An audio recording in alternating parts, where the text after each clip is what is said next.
conversando. Eu tentei fazer uns passinhos aqui, mas não consegui. Jair e Roseli ali tocando. Como é que é o nome daquele instrumento ali? Roseli, você está perfeita, viu? Parabéns. É teu negócio que faz assim, né? Amém. Isso é uma alegria para nós. Todas as vezes que a gente tem a oportunidade de vir aqui em Taguatinga para poder ministrar e ver os irmãos, abraçar e poder falar da palavra de Deus, né? Eu acho que isso é o mais importante para nós. Depois de um louvor fervoroso desse, né?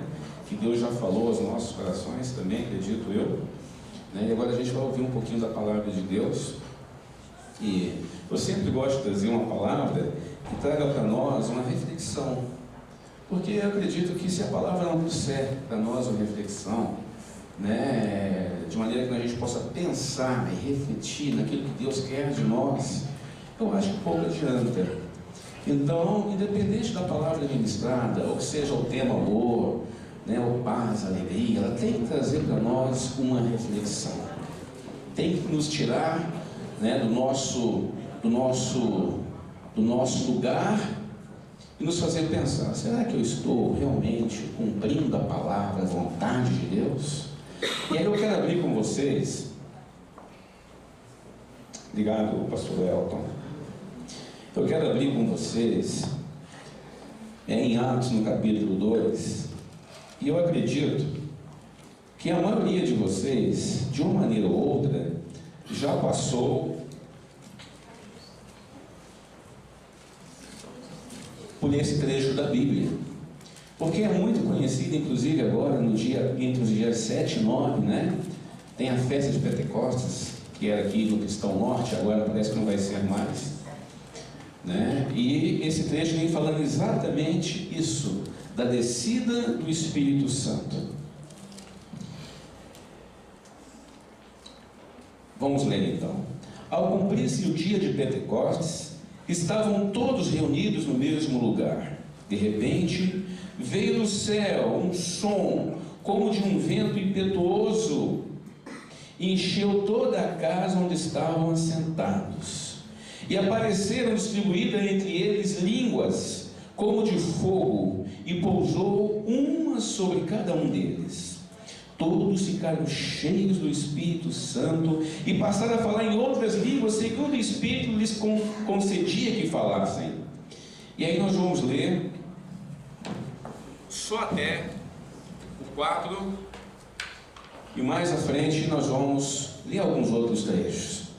Então, a descida do Espírito Santo foi um momento histórico que ninguém jamais esqueceu. Foi o poder de Deus, a presença de Deus na vida daqueles discípulos, daqueles homens de Deus que ali estavam, que era em torno de 120 homens, que ali estavam esperando o que Jesus havia falado e que Joel já havia profetizado lá no capítulo 2, sobre a descida do Espírito Santo. E aí, neste momento, as pessoas que ali estavam, aquela multidão, não entendiam o que estava acontecendo, e começaram a achar graça, e alguns a julgar que as pessoas ali estavam embriagadas, estavam bêbadas.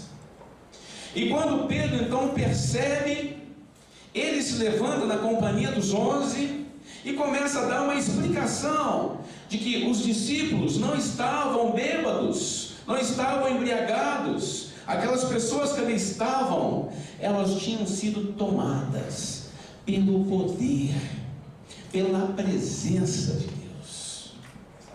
Era o poder de Deus, a presença de Deus. Queridos, é essa presença de Deus, é esse poder de Deus que tem que estar na nossa vida.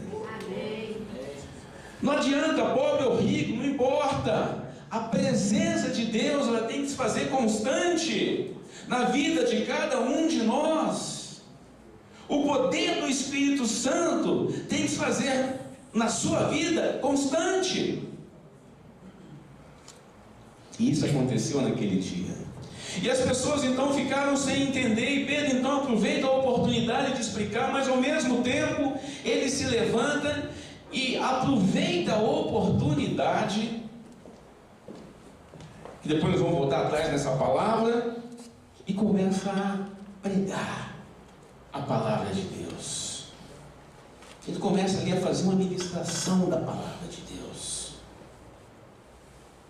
E lá no capítulo 37,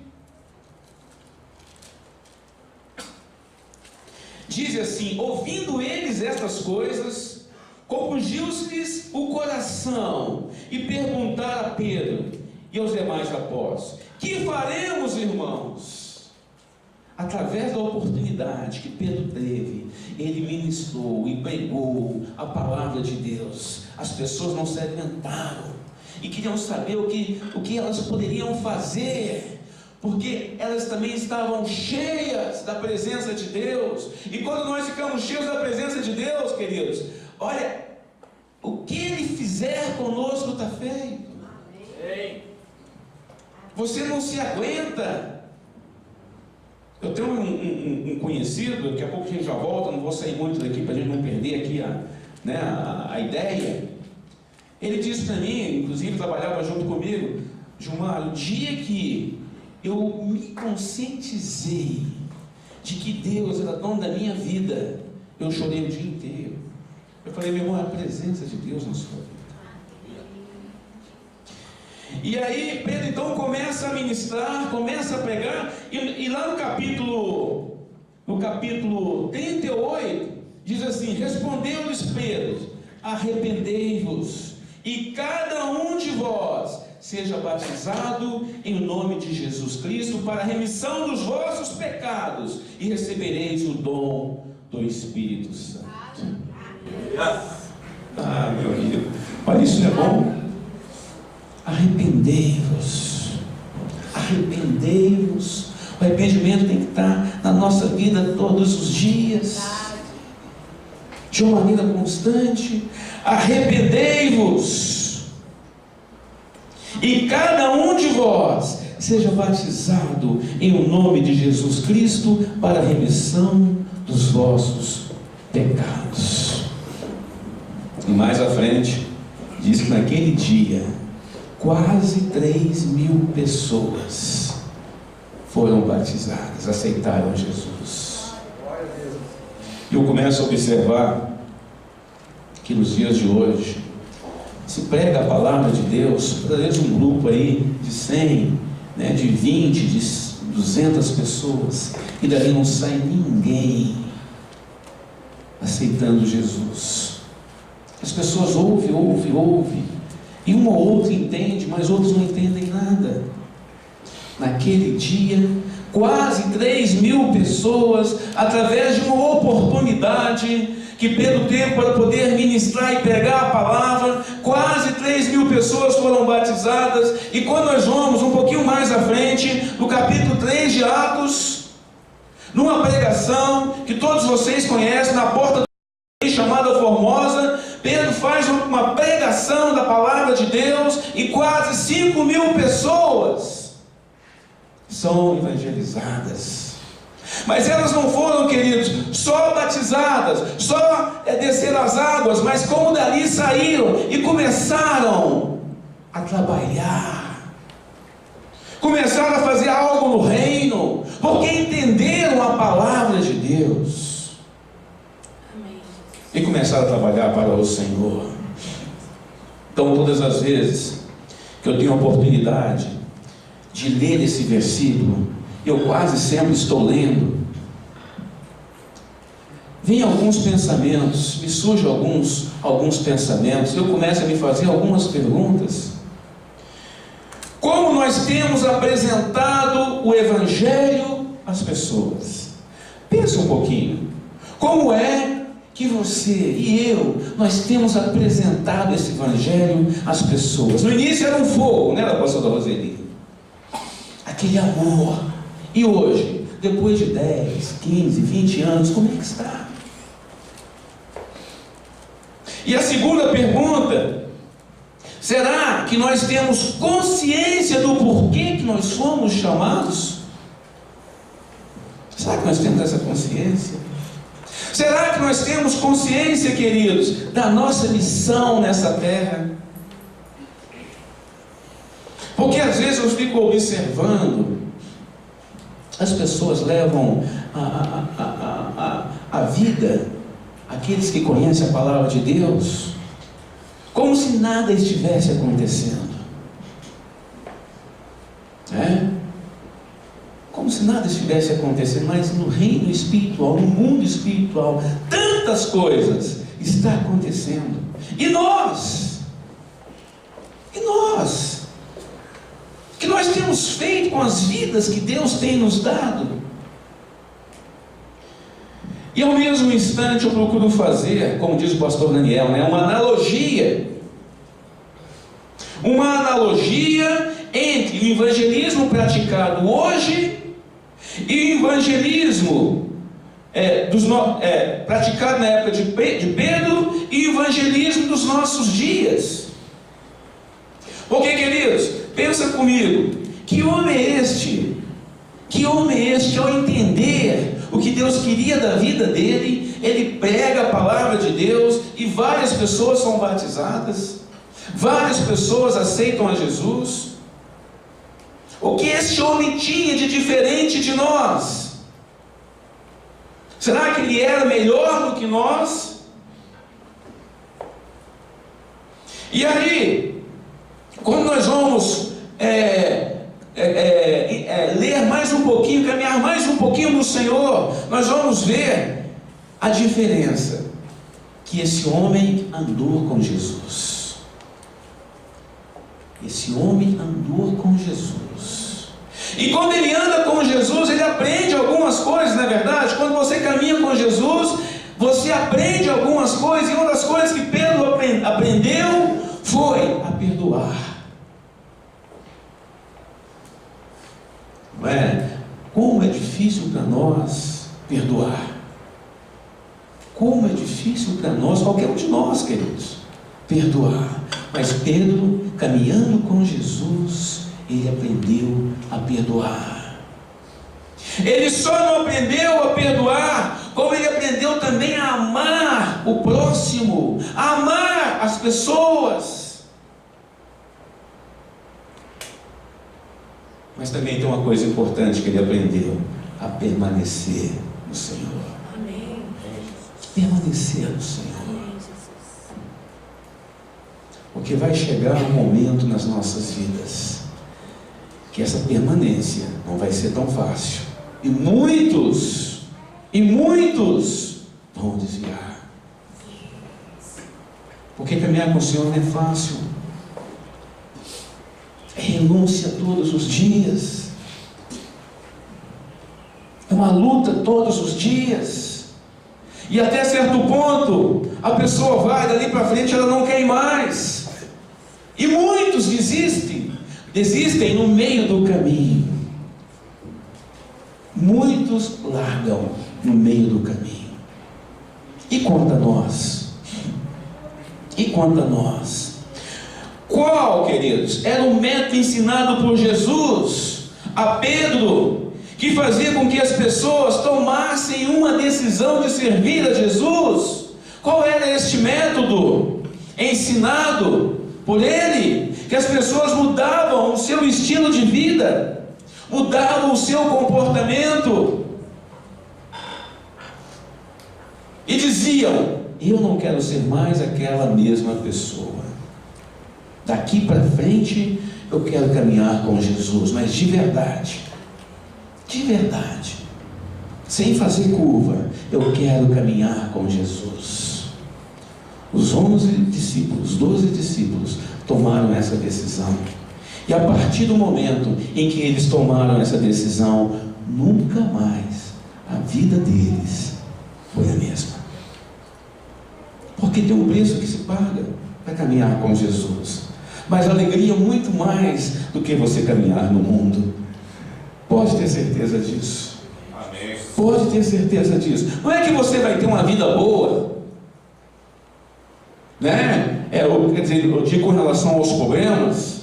Não é que os problemas vão fugir, você vai deixar de ter problema, não. Mas os problemas com Jesus, as dificuldades com Jesus, são melhores. Porque Ele não te deixa, tem uma aliança, Ele está do seu lado. Ele falou que estaria com você até o final dos tempos. E é nisso que nós temos que acreditar. Amém, Jesus. Esta deve ser a nossa fé. Amém. E esse deve ser o nosso objetivo de vida. Então, os discípulos caminhando com Jesus, eles aprenderam a se submeter, coisa que hoje em dia, nas igrejas, a gente vê, mas muitos não querem.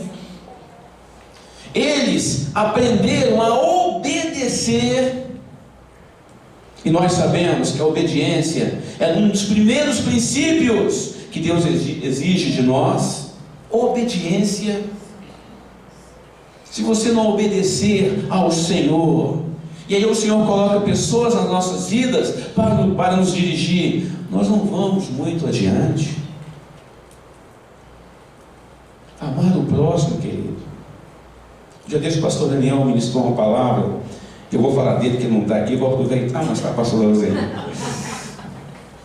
Mas ele ministrou uma palavra no Valparaíso, que eu fiquei, aquilo me incomodou de tal maneira, porque ele falou algo simples, que é a questão da esmola, às vezes no trânsito. E às vezes eu ando com umas moedinhas no carro só para poder, às vezes, né? Mas eu não tenho o hábito de dar para todo mundo, olha para cá e fala assim, não, esse aqui eu vou dar, não, esse, né? E aquele dia, eu falei, Senhor, tenha misericórdia. Não importa, queridos, a pessoa, nós temos que amar o ser humano, não importa o que ele vai fazer, você tem que amar a pessoa, amar o próximo. E é algo que nós não estamos vendo mais. E sem esses princípios alicerçados em nós, será muito difícil a nossa caminhada com o Senhor. Muito difícil. Nós vamos até certo ponto, dali para frente nós não conseguiremos ir mais. Então, antes de nós aprofundarmos aqui mais um pouquinho, porque o nosso tema é evangelização e método, eu queria aqui fazer uma proposição para dizer o seguinte: uma pessoa que vai evangelizar, ela precisa conhecer, precisa ter no seu coração alguns princípios que são inerentes à vida cristã, como, por exemplo, responsabilidade. Eu acho que a pessoa que é um cristão, assim como nós, que vai evangelizar, ela precisa ter a responsabilidade de transmitir a palavra de Deus. Porque se eu digo que Jesus restaurou a minha vida, se eu digo que Jesus restaurou o meu relacionamento com os meus filhos, porque não tinha, se eu digo que Jesus restaurou o meu casamento, o meu relacionamento, então eu tenho que ter essa responsabilidade de transmitir a palavra de Deus, falando dessas coisas que Jesus fez na minha vida.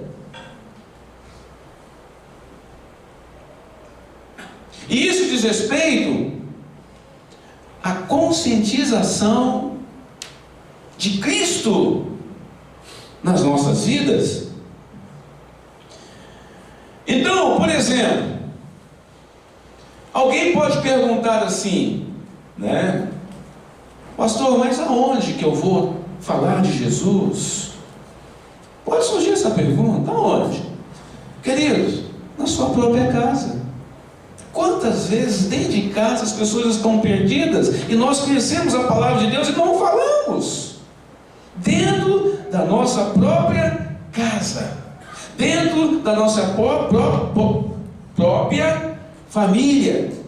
Quantas e quantas vezes alguém precisando ali de uma ministração, pelo menos de ouvir: Jesus te ama. Mas não acontece, sabe por quê?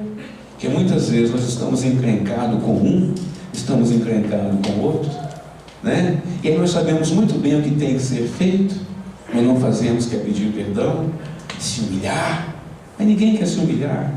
E a vida vai passando, e as pessoas vão ficando doentes. Outro lugar que nós precisamos falar de Jesus, uns para os outros, na própria igreja. Tem milhares de igrejas com as pessoas doentes lá dentro. Dentro da própria igreja, queridos. Dentro da igreja, as pessoas estão doentes. Se você sair um pouquinho aí para fora, você vai ver isso. Mas pastor, como é que pode dentro da igreja as pessoas estarem doentes? Estão doentes dentro da igreja. E aí nós temos que falar da palavra de Deus. Nós temos que falar: olha, vem cá, tem uma solução. Se for no casamento, tem uma solução para você, né, na questão do casamento. Se for no relacionamento, tem também. Porque o inimigo, ele não está mais preocupado com as pessoas lá fora, queridos. Ele está preocupado em tirar as pessoas da igreja. É isso que está acontecendo. Ele está preocupado e tem tirado. E tem tirado, não é só uma, duas, três, não. E nós não podemos ficar parados. Algo tem que mexer conosco. Algo tem que falar conosco. Nesse sentido,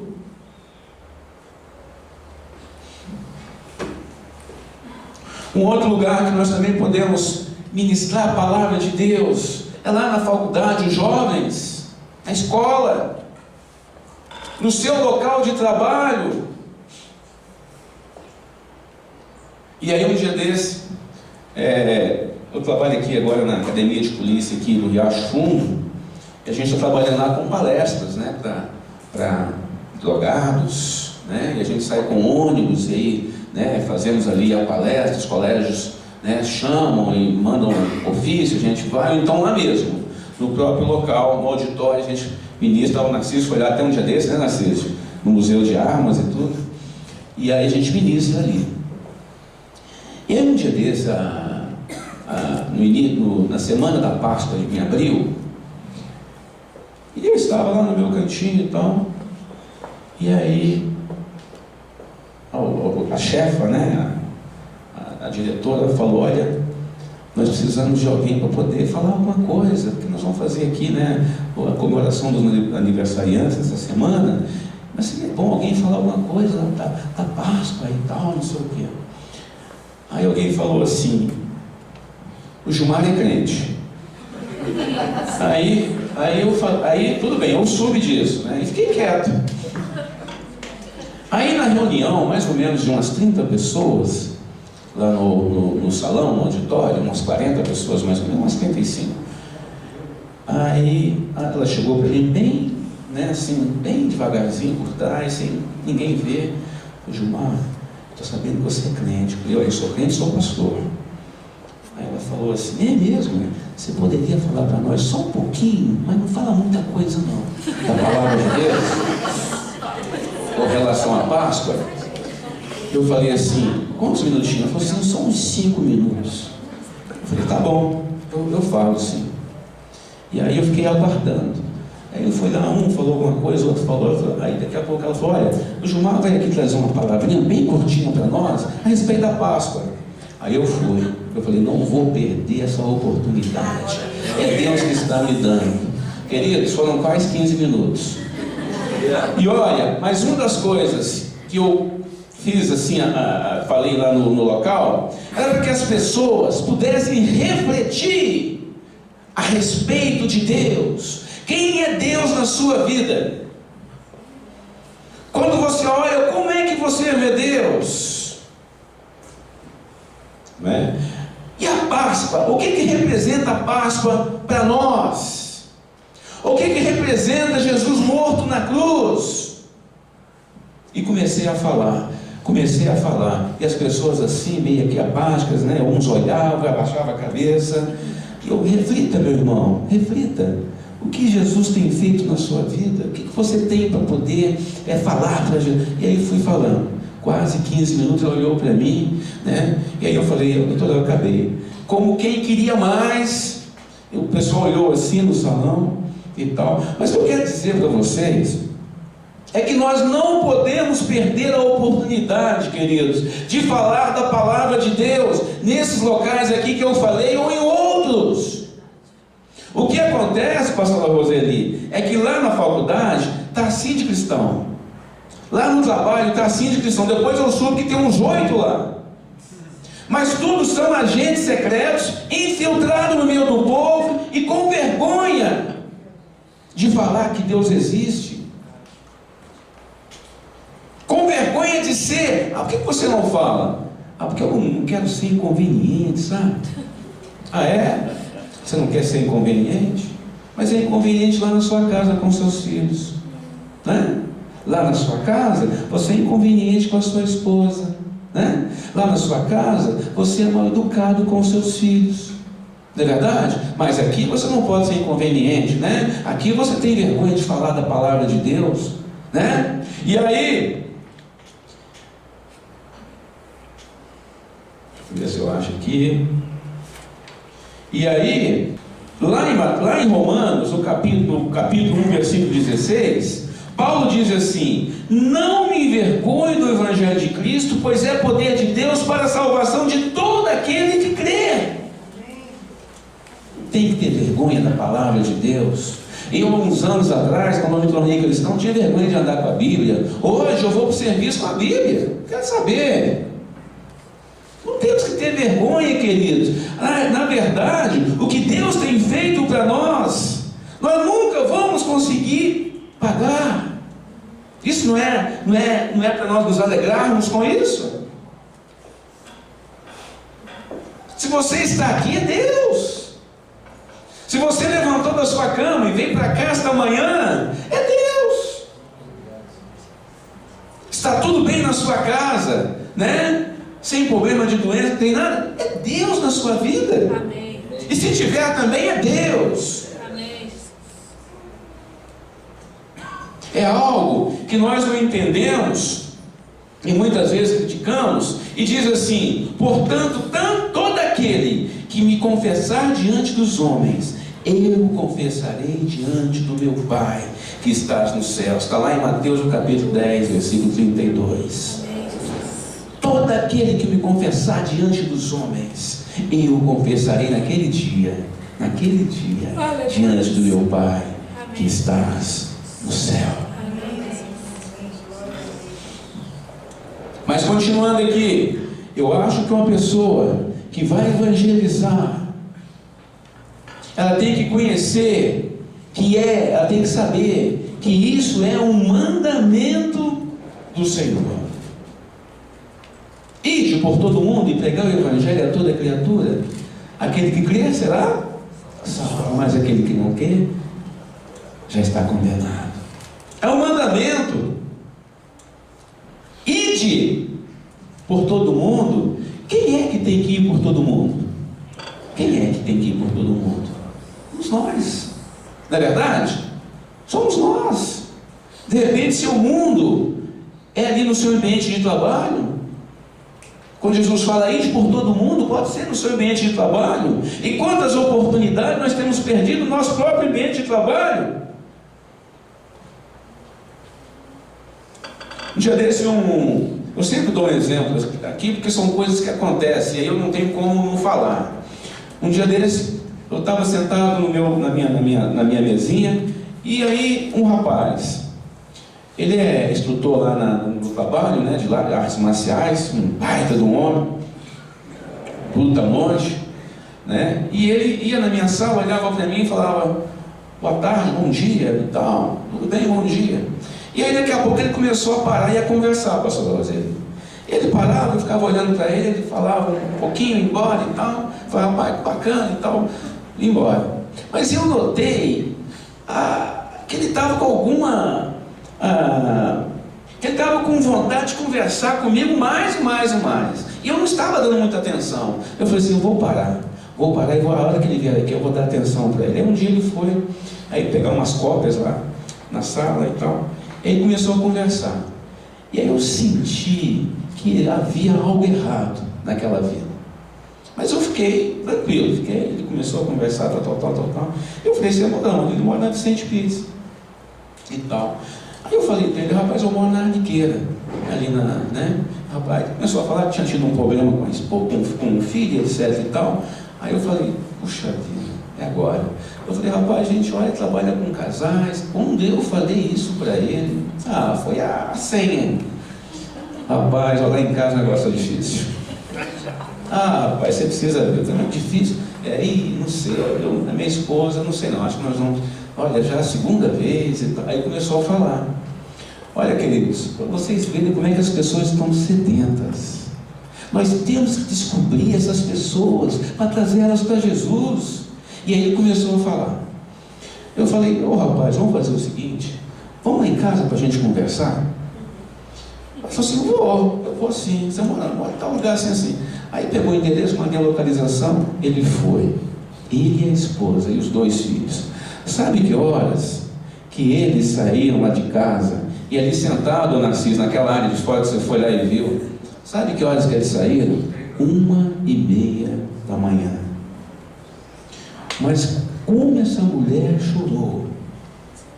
Como essa mulher chorou. Eu acho que um balde, eu acho que não dava para encher de tantas lágrimas. E ele meio durão, né? E também assim, apático, né?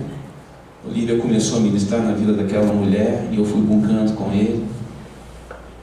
Quantas dificuldades. Aí Olívia fez participou de um curso lá um tempo desse, lá em casa, com um outro pessoal, e levou essa mulher. Ela está servindo Jesus agora.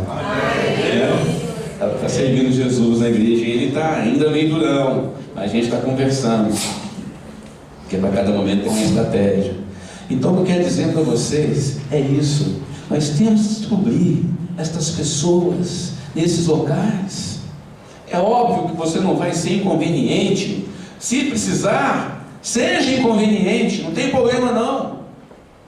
Mas peça a Deus que Ele mostre para você as pessoas, porque as pessoas, queridos, estão sedentas, não falam nada, mas estão carentes da presença e da palavra de Deus. E muitas vezes, essas pessoas somos nós mesmos. Muitas vezes, essas pessoas somos nós mesmos. Então, um outro ponto aqui importante, para quem vai evangelizar, eu acho que é ter testemunho de vida. Como é que você vai falar de Deus para uma pessoa, se o nosso testemunho depõe contra nós? Nós não vamos ter credibilidade nenhuma. Que credibilidade nós vamos ter, queridos, para poder falar da palavra de Deus? E aí eu fico pensando que no trabalho, em qualquer outro local, talvez a pessoa não fala, porque o seu testemunho depõe contra ela. Como é que vai falar? Não tem como. Você vai falar, pessoal, mas você não faz isso. É algo que nós temos que cuidar. Ter testemunho de vida e ter um estilo de vida que agrada a Deus. Não é o mundo. Não, mas um estilo de vida que agrada a Deus. Eu quero abrir com vocês, lá em 1 Tessalonicenses, que nós vamos ver esse estilo de vida que agrada a Deus. Tessalonicenses, no capítulo 4. Tessalonicenses, capítulo 4. Amém? Exortação à prática da santidade. Diz assim: finalmente, irmãos, nós vos rogamos e exortamos no Senhor Jesus que, como de nós recebestes, quanto à maneira de que, porque deveis viver e agradar a Deus, e efetivamente estáis fazendo, continueis progredindo cada vez mais, porque estáis inteirados de quantas instruções vos demos da parte do Senhor Jesus. Pois esta é a vontade de Deus, a vossa santificação, que vos abstenhais da prostituição, que cada um de vós saiba possuir o próprio corpo em santificação e honra, não com desejo lascivo, como gentios que não conhecem a Deus, e que, nesta matéria, ninguém ofenda nem defraude ao seu irmão, porque o Senhor, quanto a todas estas coisas, como antes vos avisamos e testificamos claramente, é o vingador. Porquanto Deus nos chamou para a impureza e sim para a santificação. Dessarte, quem rejeita estas coisas, não rejeita o homem, e sim a Deus, que também vos dá o seu Espírito Santo. No tocante ao amor fraternal, não há necessidade que eu vos escreva, porquanto vós mesmos estáis por Deus instruído que deveis amar uns aos outros. Esse é o estilo de vida que agrada a Deus, se apartando das coisas que não pertencem ao Senhor. Agora eu pergunto para vocês, é fácil? Não é fácil. Como eu falei no início, é uma luta todos os dias. Como diz o linguajar popular, é matar um leão todos os dias.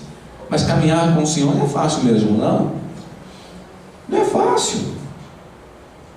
Mas esse tem que ser o nosso objetivo e o nosso foco.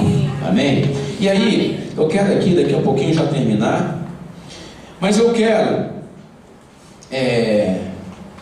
vamos ver um trecho da Bíblia, como é que Jesus fez essa evangelização.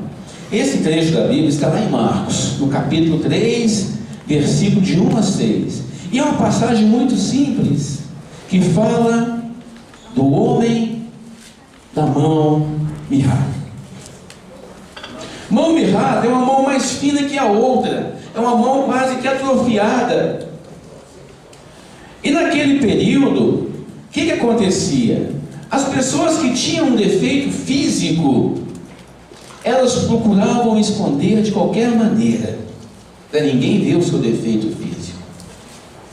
Esse homem aqui, o homem da mão mirrada, nós não sabemos muito bem, porque quando Jesus chega na sinagoga, no templo, Jesus vê esse homem e chama ele para a frente.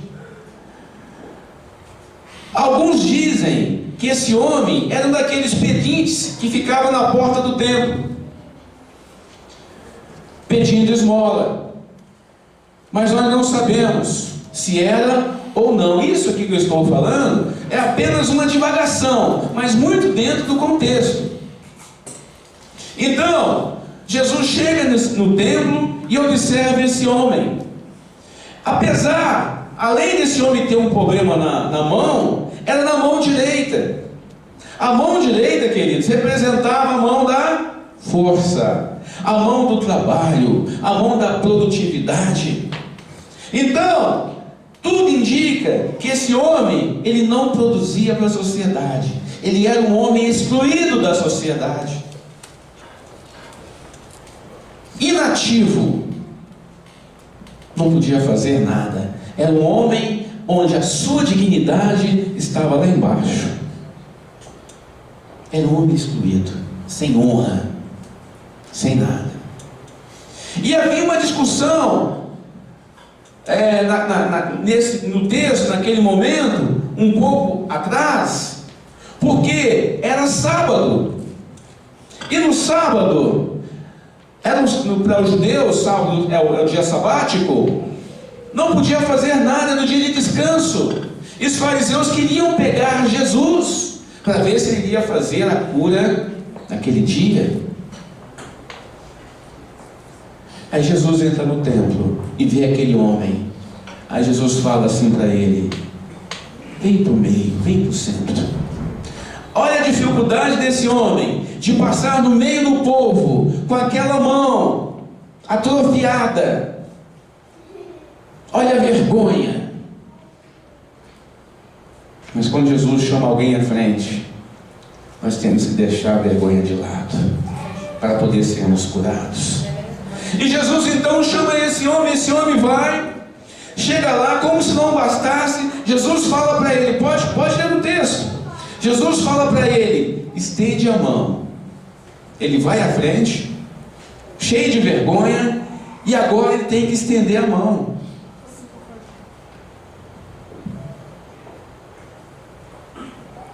Esse homem estende a mão. E quando ele estende a mão, Jesus cura. Ali foi toda a vergonha por água abaixo. Jesus devolveu a honra para esse homem que não tinha honra nenhuma, devolveu a honra para esse homem. Jesus curou esse homem, não só a mão, mas curou a vida dele por completo. Tanto é que ele sai dali e já sai querendo servir a Jesus. Devolveu a ele a dignidade e disse para ele: você está curado. Mas Jesus, ele não cura só o homem, ele cura também as instalações, como é que eu diria? O local. Por quê? Porque havia ali uma discussão. Quem estava no centro era o sábado e não o homem, porque não podia curar os sábados. Então os sábados tinham muito mais valor do que o ser humano. E era uma lei. E Jesus chega e coloca o homem no centro, porque para Jesus o ser humano tem valor. Amém. A vida do ser humano vale mais que as estruturas. E depois que Jesus cura esse homem, aí ele fala para os fariseus: e aí? É lícito tirar uma vida no sábado ou devolver uma vida? Eles ficaram sem entender nada, não falaram nada, porque Jesus não veio para poder tirar a lei, mas ele veio mostrar para nós uma outra maneira onde a lei possa ser cumprida, mas também falar para nós que o ser humano, ele tem valor. Nessa evangelização, ele valoriza o ser humano, e é coisa que nós tem que ficar guardada no nosso coração, e nós temos que aprender a valorizar o ser humano. E aí nós estamos amando ao nosso próximo como a nós mesmos, como Jesus amou. Isto foi uma forma de evangelizar. A outra forma está lá em Marcos 3, e aí a gente já encerra, que eu não quero tomar muito tempo dos irmãos. Está lá em Marcos 3, que fala da sogra de Pedro. Diz que essa mulher estava enferma. Marcos capítulo 1, versículo 29 ao 34. Diz que essa mulher estava enferma. Ela estava com febre. Mas a febre, pelo que eu conheço, não traz enfermidade para ninguém. É um problema hormonal no organismo, onde a temperatura é elevada, mas não quer dizer, não pode trazer enfermidade para a pessoa. Mas diz que ela estava enferma. E aí Jesus chega para aquela mulher. Naquele período a mulher era muito desvalorizada, sexo feminino. Essa mulher, ela era dependente, ela estava na casa do genro dela, que era Pedro. Essa mulher era inativa, também não produzia. E Jesus chega na casa dela, onde ela estava, pega na mão desta mulher e só ouve essa mulher, todas as suas lamentações, todas as suas tristezas. Ele ficou ouvindo, não falou uma palavra. Queridos, tem momentos nas nossas vidas que nós só temos que ouvir, Valmir. Só ouvir. Só ouvir. Sem falar nada. Mas muito raramente a gente consegue só ouvir. Muitas vezes a gente quer falar também. E Jesus só ouviu essa mulher e pegou na mão dela, não falou nada. Essa mulher foi curada. Só de ouvir a pessoa. Então, a evangelização, ela passa por esses processos de ouvir, de dar atenção e de dizer para a pessoa: Jesus te ama e tem uma solução. Jesus quer te resgatar. E aqui, queridos, eu quero terminar essa manhã. Eu não sei quanto tempo aqui é. Poderia falar mais? 1 hora? Ou... Mas olha, o que eu quero deixar aqui para vocês poderem refletir, e para mim também, porque uma palavra não é para todos nós, é sobre essa questão de falar de Jesus. Muitas vezes nós começamos com um fogo no nosso coração intenso. Eu vou falar de Jesus para todas as pessoas, daqui mais uns anos isso passa. Não pode passar, porque esse é o nosso chamado, esse é o nosso objetivo, de evangelizar, de levar Jesus às pessoas, mas aquele Jesus que transformou a sua vida, que transformou o seu casamento, que te aproximou do seu filho. Amém. Esse Jesus que você estava sem emprego, Ele te deu emprego, Ele te deu vida, e muitas vezes nós pegamos tudo isso que Jesus nos deu e jogamos fora. Aí tem que começar tudo de novo. Não tem problema, começa, mas você tem que querer. Então é isso que eu gostaria que ficasse guardado no coração de vocês. A consciência da nossa missão. A consciência da nossa missão começa quando nós começamos a louvar o Senhor aqui na frente. Começa quando você, através do Espírito Santo, Ele mexe contigo no louvor e você fica quieto, você levanta a mão, fala: Jesus, eu te amo, trata meu coração, trata a minha vida. Amém?